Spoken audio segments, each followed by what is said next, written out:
అది ఏ శ్రీశైలం భువిలో వెలసిన కైలాసం పరమేశుని కది ప్రతిరూపం పావన చరితం ఆ నిలయం కనరే అది ఏ శ్రీశైలం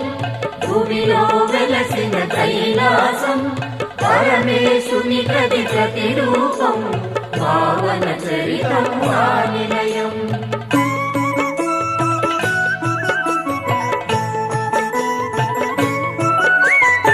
మహిమాన్వితమౌ ఆ క్షేత్రం పార్వతి పరమశివా నిలయం భ్రమరాంబికతో వెలసెనుగా మల్లికార్జునుడు